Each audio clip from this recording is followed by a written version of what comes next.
Hello, hello, hello, bienvenue dans cette autre vidéo où on aborde un autre sujet tout aussi intéressant. Je suis Jolie Bellec, je suis à la tête du ministère Mariage Glorieux. Nous accompagnons les jeunes femmes mariées dans le processus de restauration de leur foyer et nous formons également les jeunes filles au mariage. Aujourd'hui, je vais te dire, ne t'associe pas au péché de ton mari. Est-ce que ça veut dire que tu es devenue une femme insoumise? Non. Chacun répondra devant le Seigneur par rapport à ses actions et par rapport à ses actes. Tu sais très bien que ton mari, là où il se trouve en ce moment, est en train d'enfreindre aux lois spirituelles, est totalement plongé dans le péché. Lorsqu'on dit à une femme que sois soumise, on est en train de t'interpeller à être soumise dans la vérité.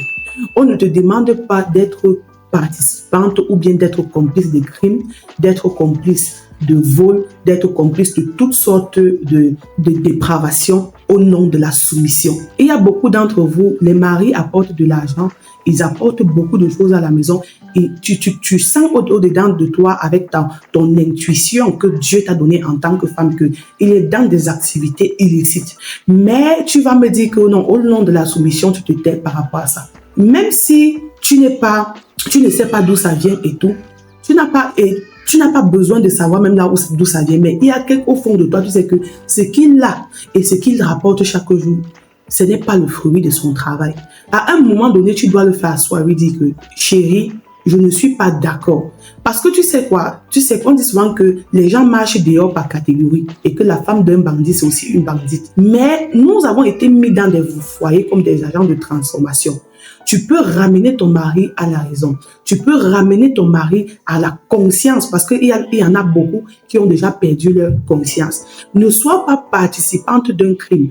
Ne sois pas participante d'une sorte de méchanceté et d'injustice. Tu vois ton mari en train de faire une activité, comment il est injuste.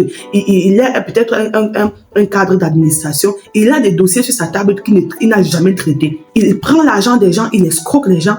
Et toi, tu es couché derrière, tu dis que non, ils vont te faire quoi? Tu es quand même le concouma, tu es quand même le boss, qu'est-ce qu'on peut te faire? Non, ne soyez plus participante des bêtises. Parce qu'on sait aujourd'hui que si la société est en train d'aller à la dérive, je dis toujours que c'est la faute des femmes et de la plupart des temps des femmes mariées. Parce que si les femmes mariées aujourd'hui occupent leur place d'aide qu'elles sont venues occuper auprès de leur mari, je pense également que nous pouvons avoir une société meilleure. La plupart de ces hommes qui sortent le matin ont une femme à la maison. Et si chaque femme prenait sa position d'aide spirituelle ou bien même seulement de conseillère auprès de son mari, je pense qu'on n'aurait pas les gens en train de pleurer chaque jour. On dépose des dossiers dans les ministères, ça fait des mois et des mois, on ne traite pas. Les gens donnent les techniciens, tu es la femme d'un plombier, la femme d'un charpentier, la femme d'un menuisier. La femme d'un couturier. Et tu sais très bien que les clientes viennent chaque jour se plaindre et dire que ouais, ou bien les clients, il n'a pas fini mon travail, il a pris mon argent et tout. Tu peux être l'épouse d'un technicien qui fait la différence. Tu peux être l'épouse d'un cadre d'administration qui fait la différence. Parce que derrière un grand homme se cache aussi une grande femme. Fais-le à soi et parle-lui au quotidien des actions. Non, chérie, intéresse-toi à ses activités et aide-le et tu lui dis, voilà, je pense qu'il y a des failles à ce niveau, il faut corriger. Je pense qu'il y a des failles à ce niveau, il faut corriger. Un monsieur, tu restes à la maison, tu sais qu'il touche 200 000 francs le mois. Mais à la fin du mois, il t'apporte 20 millions. Tu ne demandes pas d'où ça sort, on te dit, voilà 10 millions pour ta perruque. Tu prends et tu manges. Laisse-moi te dire que tu vas rendre compte. Tu vas dire que non, je ne savais pas qu'il était un voleur, je ne savais pas où il prenait l'argent, mais tu vas rendre compte parce que quelqu'un ne peut pas être un cadre d'administration et chaque fin du mois, il a au moins dans les 10 millions, 20 millions à montant. C'est du vol. C'est du vol. Ne sois pas participante du péché de ton mari. Et dans ce cas, je vais te dire, ne sois pas soumise. Ne sois pas soumise parce que le Seigneur ne t'appelle pas à devenir un animal dans le mariage ou à devenir une personne qui est bête. On t'a amené dans le mariage pour être laide, pour être celle-là qui va épauler ton mari, qui va être aux côtés de ton mari.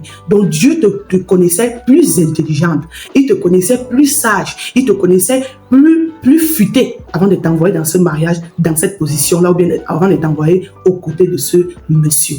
Tu sais, la société d'aujourd'hui peut être une société meilleure. Est-ce que tu es prête à occuper ta place? Est-ce que si seulement tu peux dire que oui, on ne va pas changer le monde, mais au moins on va commencer d'abord par nos propres maisons. On va commencer par nos propres foyers. tu ne vois pas que la société serait meilleure, tu ne vois pas que la société serait aujourd'hui meilleure. Tu vas me dire non, la corruption a envahi le monde entier, mais nous pouvons faire la différence. La corruption dont on parle à l'extérieur, ça peut d'abord changer dans nos propres foyers. L'injustice que nous voyons dehors, nous pouvons d'abord changer ça depuis nos propres foyers. Donc arrêtons d'encourager nos maris dans le faux. Arrêtons d'encourager nos maris vers la voie qui mène à la perdition. Et laisse-moi te dire que la finalité de la vie, parce que j'ai toujours l'habitude de répéter ça, la finalité de la vie, c'est le salut. Et tout ce que tu as comme bien matériel, ce sont juste des choses qui t'ont été prêtées. Et tu vas laisser ça ici-bas et partir.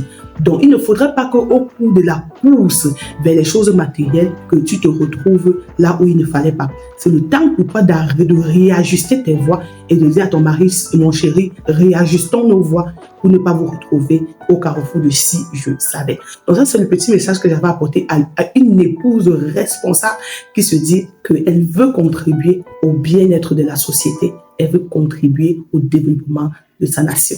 Que le Seigneur vous bénisse. Shalom.